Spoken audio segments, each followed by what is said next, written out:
អូខេសួស្តីបងប្អូនទាំងអស់គ្នាស្វាគមន៍មកកាន់ខ្ញុំ Admin Kin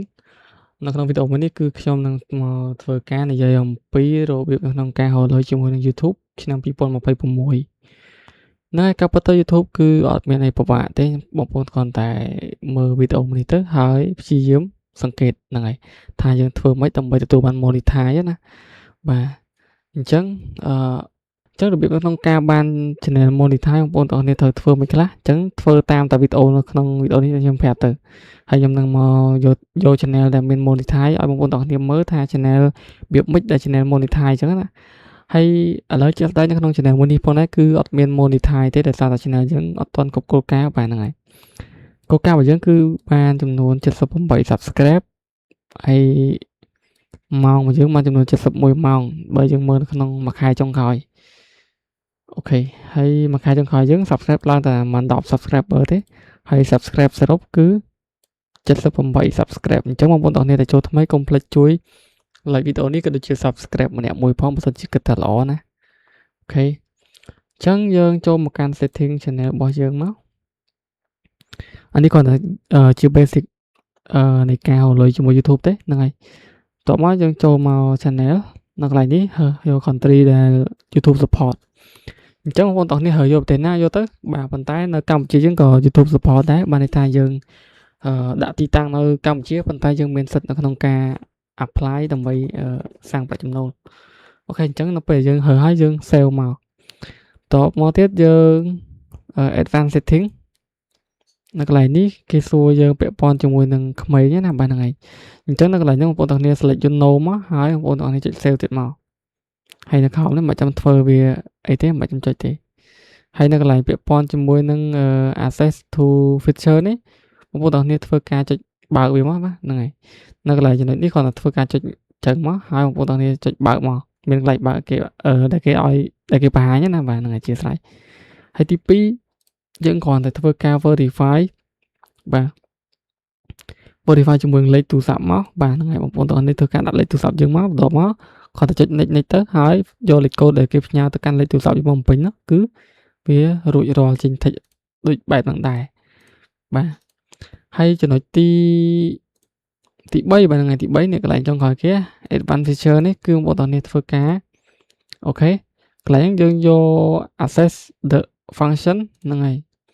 យកអញ្ចឹងមកយកអញ្ចឹងហើយបងប្អូនទាំងគ្នាយកអា3ហ្នឹងយកមួយណាក៏បានដែរអញ្ចឹងខ្ញុំ recommend បងប្អូនទាំងគ្នាយក2ទី1យក create history as you grow ទី2យក take a photo of your ID អានេះខ្ញុំអត់ recommend ទេហ្នឹងហើយអញ្ចឹង2នេះយកមួយណាក៏បានដែរណាអូខេនេះ2នេះអាចុងក្រោយនេះយកមួយណាក៏បានដែរអញ្ចឹងបើសិនចង់យកអាទី2នេះយើងធ្វើការចុច next មក next ហើយយើងទៅ verify ជាមួយនឹង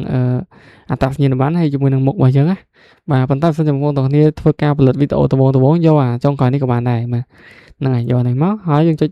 next មកនេះហើយយើង next ទៀតមករួចរាល់ហ្នឹងហើយយើងធ្វើប៉ុណ្ណឹងមកហើយអូខេអញ្ចឹងយើងធ្វើប៉ុណ្ណឹងទៅយើង save ទៅហើយហ្នឹងថ្ងៃណាដែលគេបើកឲ្យយើងគឺថ្ងៃហ្នឹងទៅអាហ្នឹងវាអត់បញ្ហាទេយ៉ាងច្រើនមួយខែហ្នឹងគឺគេបើកឲ្យយើងហើយប៉ុន្តែបើសិនជាយើងប្រញាប់យើងធ្វើការយកនេះទៅយកអាទី2នេះទៅបើសិនជាប្រញាប់ verify ជាមួយតាក់ញិនបានទៅតែមួយថ្ងៃហ្នឹងបានតែអត់ដល់ផងហ្នឹងហើយអូខេអញ្ចឹងនៅកន្លែងហ្នឹងមានតែប៉ុណ្្នឹងទេហើយនៅកន្លែង posting default នេះក៏ដូចជាគ្មានអីសំខាន់ដែរបាទយើងឈើកន្លែងនេះមួយមកដាក់សាធារណៈមកណានេះកន្លែងនេះអូខេដាក់ public មកណាមិនយកចេះណានេះយកសាធារណៈមកហើយយើង save មកអូខេនៅពេល save ហើយយើងចូលទៅ setting ម្ដងទៀត channel posting default ហើយឃើញថានេះ load public ណាអូខេអូខេអញ្ចឹងតែប៉ុណ្្នឹងទៅបាទហើយកន្លែងនេះយើងអាចទៅយក category បាទតាមប្រភេទ content របស់យើងអញ្ចឹងកន្លែង category នេះណា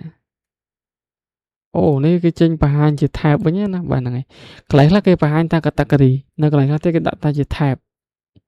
អញ្ចឹងអាហ្នឹងវាមិនបញ្ហាទេបងប្អូនទាំងនេះ select លើ category មកធ្វើអំពីអីដាក់អំពីហ្នឹងទៅបើខ្ញុំធ្វើពីរបៀបបង្រៀនអញ្ចឹងខ្ញុំសូមយកអូខេអូមើលសិន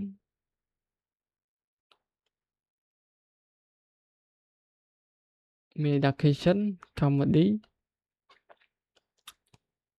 បាត់ប្រភេទបរិញ្ញាបត្រ how to make បើសិនជាខ្ញុំរក how to make អត់ឃើញខ្ញុំអាចចូលនេះទៅ entertainment ទៅវាទូទៅហ្នឹង entertainment មកទៅអូខេអាហ្នឹងយើងយកមួយណាក៏បានដែរតែបើសិនយើងត្រូវទៅវាអាចជួយរុញវីដេអូយើងដែរហ្នឹងហើយ save មកអញ្ចឹងយើង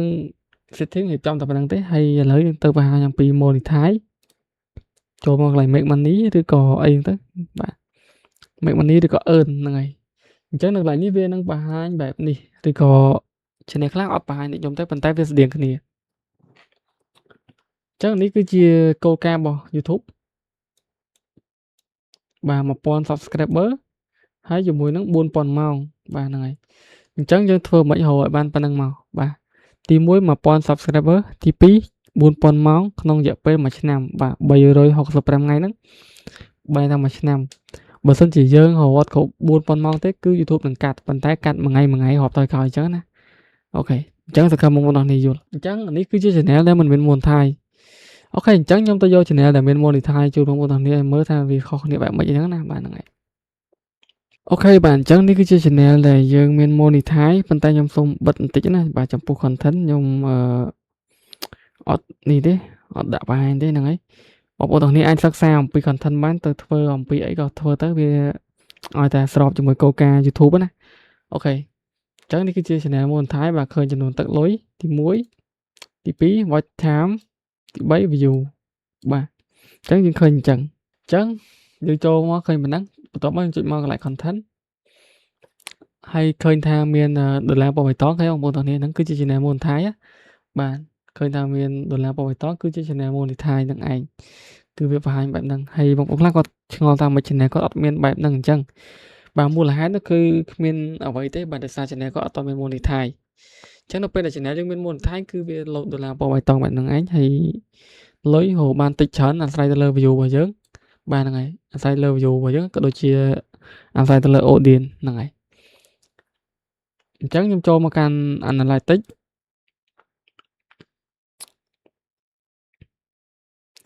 បាទនៅ analytics របស់យើងឃើញថាក្នុងខែនេះ view របស់យើងឃើញថាធ្លាក់ចុះណាបាទហ្នឹងហើយបានឃើញថាបានតែ 149k ទេបាទហើយ subscribe របស់យើងតែ 2000 subscriber ទេហើយ view របស់យើង2ថ្ងៃបាទ48ម៉ោងហ្នឹងគឺសល់តែ5000 view ទេ5400 view ទេអញ្ចឹងឃើញថា view យើងគឺមានការថយចុះហ្នឹងហើយបន្ទាប់ពីយើងមើលប៉ុណ្្នឹងហើយអានេះមិនមែនលុយមួយខែណាបាទបញ្ជាក់ហើយនេះគឺជា28ថ្ងៃចុងក្រោយបាទវាមិនមែនជាមួយខែទេហើយបន្ទាប់មកយើងចង់ដឹងថាក្នុងខែហ្នឹងដែលយើងកំពុងតែរកលុយតើបានប្រមាណហើយយើងចូលទៅកាន់ revenue អូខេអានត្រូវអត់ទេនេះ revenue បងប្អូនទាំងគ្នាអានមិនអានទៅ revenue ឥឡូវយើងអូសមកលើបន្តិចមកបាទអញ្ចឹងនៅកន្លែងនេះបង្ហាញពីចំណូលប្រចាំថ្ងៃបាទមាន9រៀលមាន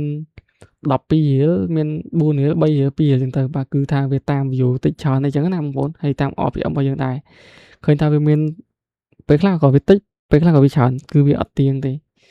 អូខេអញ្ចឹងនៅក្នុងកន្លែង analytics នេះផងដែរគឺចង់ដឹងថានៅក្នុងខែហ្នឹងយើងរកបានប៉ុន្មានហើយនេះបាទគឺចំនួន$102នៅក្នុងខែនេះណាប៉ុន្តែវាអត់ទាន់គ្រប់មួយខែទេទើបតែ10ជាងថ្ងៃទេបាន$102ហើយខែមិញនេះគឺយើងបានចំនួន$307បាទហ្នឹងហើយខែដែលយើងត្រៀមដកក្នុងថ្ងៃ22 23ខាងមុខហ្នឹងណាបាទហ្នឹងហើយឥឡូវថ្ងៃ19ហើយថ្ងៃ19ម៉ោង1យប់ខ្ញុំធ្វើវីដេអូទាំងយប់ឃើញថាយើងលុយត្រៀមដកគឺបានប៉ុណ្នេះប៉ុន្តែកាត់ពន្ធកាត់អីទៀតវាបានមិនប៉ុណ្្នឹងទេវាកាត់ពន្ធអស់ច្រើនដែរអូខេហើយនេះគឺជា RPM របស់យើងបាទហើយនេះលុយរបស់យើងដែលយើងបាន RPM ហ្នឹងបានថាម៉េចបែរថាលុយដែលនៅក្នុង 1k view YouTube គេ pay ឲ្យយើងប៉ុណ្ណឹងបាទក្នុង 1000 view គឺគេត្រូវឲ្យក្នុង 1000 view គឺ YouTube pay ឲ្យយើង$1.36សេនហ្នឹងហើយអញ្ចឹងឃើញថាបានរៀងគាត់បានដែរបងប្អូនទាំងនេះហ្នឹងហើយអញ្ចឹងព្យាយាមធ្វើទៅខ្ញុំគិតថាវាល្អហ្នឹងហើយប៉ុន្តែខ្ញុំធ្វើអត់ឡើងទេដោយសារតែ YouTube វាមិនមែនចេះតែឡើងទេហ្នឹងហើយពេលខ្លះតើធ្វើត្រូវដែរអូខេអញ្ចឹងយើងឃើញប៉ុណ្្នឹងហើយបងប្អូនហើយ channel នេះទៅមាន monetize ដូចជា 4-5 ខែដែរហ្នឹងហើយខ្ញុំអូសទៅក្រោមទៀតខ្ញុំអូសទៅអូដូចជាអត់មានអីទៅទេអញ្ចឹងខ្ញុំអូសមក កន្លែង audience ចង់ដឹងថាតើ audience របស់យើងហ្នឹងមកពីប្រទេសណាខ្លះបាទហើយ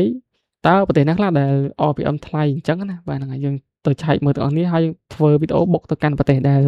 audience ថ្លៃៗហ្នឹងឯងអូខេដើម្បីទទួលបានលុយពី YouTube កាន់តែច្រើនណាអូខេអញ្ចឹងយើងចុចមក audience មកបាទយើងអូមកខ្ញុំសូមបិទបន្តិចបងប្អូនទាំងអស់គ្នាបាទយើងអូមក geography អូខេហ្នឹងហើយអញ្ចឹងនេះបាទ geography បងប្អូនបាទ top geography អញ្ចឹងយើងអូមហៅកន្លែងហ្នឹងណាបាទឃើញថា audience ប្រទេសណាច្រើនប្រទេសណាតិចអញ្ចឹងទៅអញ្ចឹងនៅក្នុងវីដេអូរបស់ខ្ញុំនេះក្នុង channel របស់ខ្ញុំនេះគឺ audience កម្ពុជាច្រើនជាងគេ Cambodia ហ្នឹងហើយ top 2 គឺអាមេរិកបាទហ្នឹងហើយអញ្ចឹង top 2 គឺអាមេរិកអូខេអញ្ចឹងដើម្បីយើងស៊ីជម្រៅកាន់តែច្បាស់ឲ្យដឹងថានៅ audience ប្រទេសណាមកបានលុយប្រមាណហើយអញ្ចឹងណាហើយ view ប៉ុន្មានអញ្ចឹងទៅយើងចូលទៅកាន់ see more បាទហ្នឹងហើយចូល see more មកនៅពេលដែលបងប្អូនទាំងនេះចូលមកដល់ see more ហើយបាទឃើញបែបហ្នឹងក៏យើងអត់ទាន់ដឹងដែរឃើញតែ view ទេតែអត់ទាន់ឃើញថាលុយប្រទេសណាបានប៉ុន្មានទេអញ្ចឹងដើម្បីដឹងថាលុយមកពីប្រទេសណាបានប៉ុន្មានយើងបាទហ្នឹងហើយយើងឆែកមើលទៅក្នុងនេះចូលមកកន្លែងសញ្ញាបូកនេះមកបាទអញ្ចឹងនៅពេលដែលយើងចុចមកកន្លែងហ្នឹងហើយបងប្អូនទាំងនេះអូសមកខាងក្រោមមកណាបាទអូសមករូបពាក្យថា revenue មកហ្នឹងហើយបន្ទាប់ពីយើងចុចពីលើ revenue ហើយបងប្អូនទាំងនេះអូសមកក្រោមតិចទៀតមកយើងរកពាក្យថានេះ estimated revenue select ពីលើហ្នឹងមក select អញ្ចឹងហើយបងប្អូនទាំងនេះចុចពាក្យថា apply ហ្នឹងមកនៅពេលដែលបងប្អូនទាំងនេះចុចពីលើកន្លែង apply ហើយបាទអញ្ចឹងនេះគឺជា top បាទដែលបងប្អូនទាំងនេះត្រូវដឹងថា audience មកពីប្រទេសណាបានលុយច្រើនជាងគេហើយ audience ណាដែលមិនសូវបានលុយមកពីណាដែលមិនសូវបានលុយអញ្ចឹងវាបង្ហាញនៅលើ screen នេះបងប្អូនទាំងនេះឃើញអត់បាទអញ្ចឹងយើងមើល28ថ្ងៃចុងក្រោយបាទឃើញថាបើយើងទទួលបានបើឃើញថាអាមេរិកណានៅក្នុងមួយខែចុងក្រោយនេះឃើញថា view អាមេរិកកើនឡើងបាទហ្នឹងហើយមិន view អាមេរិកកើនឡើងច្រើនជាងគេទេអានេះបើសិនជាគេនិយាយអំពីទឹកលុយបាទទឹកលុយណាដែលប្រទេសណាដែលបានច្រើនជាងគេអញ្ចឹងគេដាក់នៅខាងលើអានេះពាក់ព័ន្ធជាមួយទឹកលុយរបស់យើងណាអញ្ចឹងនៅកន្លែងនេះឃើញថា channel របស់ខ្ញុំគឺ audience អាមេរិកបាទបានលុយច្រើនជាងគេហើយចំនួន view តែ 11k.8 ទេបាទន័យថា 11800 view បានចំនួន$138នៅក្នុងខែនេះណាបាទ audience មកពីអាមេរិកហើយជាមួយនឹងអូស្ត្រាលីបាន1200 view ហើយលុយវិញបានចំនួន$15ហ្នឹងហើយតមកកម្ពុជាយើងហ្នឹងបាទបានចំនួន$14.80 សេនជាមួយនឹង view វិញគឺ118,900 view បានន័យថា view យើងហ្នឹងគឺជិត120,000អ្នកឯណោះបាទតើយើងទទួលបានចំនួន$10ជាងហ្នឹងណាបាទអញ្ចឹងយើងអាចវិតម្លៃបានថា view នៅក្នុងស្រុកខ្មែររបស់យើងគឺអត់សូវបានថ្លៃប្រហែលទេបាទហើយប្រទេសដែលថ្លៃជាងគេហ្នឹងគឺបាទទី1អាមេរិកទី2អូស្ត្រាលីបាទប៉ុន្តែបើតាមពិតទៅ view មកពីខាងប្រទេសអូស្ត្រាលីបានលុយច្រើនជាងអាមេរិកបងប្អូនបាទហ្នឹងហើយប៉ុន្តែបើយើងប្រៀបធៀបទៅមក view ពីរហ្នឹងគឺប្រហែលគ្នាប៉ុន្តែបើយើងមើលទៅនៅតែអូស្ត្រាលីបានច្រើនជាងអាមេរិកប៉ុន្តែដោយសារថាអូស្ត្រាលីហ្នឹងគឺ view បានតិចបាទហ្នឹងហើយតា1200ទេយើងបាន15,000បាទនេះហើយអាមេរិកយើងបាទ10000ថា12000ចុះបាទហ្នឹងហើយយើងបានរហូតដល់ជិត140បាទអញ្ចឹងឃើញថាច្រើនហើយកម្ពុជាយើងគឺដល់កហ្មងជិតពី100000 view បានតែ10រៀលជាងអញ្ចឹងបងប្អូនទាំងគ្នាអាចគិតពិចារណាណាថា YouTube បើសិនយើងចង់ធ្វើ content ទៅប្រទេសណាអញ្ចឹងបងប្អូនទាំងគ្នាមើលវីដេអូនេះហើយអាចពិចារណាបានហើយប្រទេសផ្សេងៗទៅបងប្អូនទាំងគ្នាអាចមើលជាក់ស្ដែងទៅឃើញថាវាតិចមែនទែនខ្ញុំខ្ជិលនិយាយបងប្អូនទាំងគ្នាដែលឆ្ងល់ឬក៏ចង់ដឹងថា channel ខ្លួនឯងហ្នឹងគឺបានលុយមកពីប្រទេសណាខ្លះអាចចូលឆែកតាមរយៈវីដេអូអញ្ចឹងបានហើយឥឡូវខ្ញុំដាក់មួយខែមើលឲ្យដាក់3ខែមើលអូខេបើយើងដាក់3ខែនៅតែ top អាមេរិកមើលនៅឡើងលើគេដដែលទេបាទ top អាមេរិកបាទឃើញថា view បានចំនួនអត់ដល់40000 view ទេបាទតែ35,900 view នេះហ្នឹងហើយលុយបានចំនួន$400ហ្នឹងហើយឃើញថាបានច្រើនមែនទែនអាមេរិកវាបានអបអរថ្លៃហើយ top 2 Cambodia បាទ40,000 view បាទ40,000 view បានតែ$50ទេហ្នឹងហើយឃើញថាខុសគ្នាឆ្ងាយរវាង អាមេរិកនិងខ្មែរហើយជាមួយនឹងអូស្ត្រាលីបាទ top 3 74,000 view បាទហ្នឹងហើយបានចំនួន$45ឃើញថានៅខ្ពស់ដដែលទេហើយបារាំងបាទហ្នឹងហើយបារាំងបាន7,000 view លុយ$40ជាងដែរ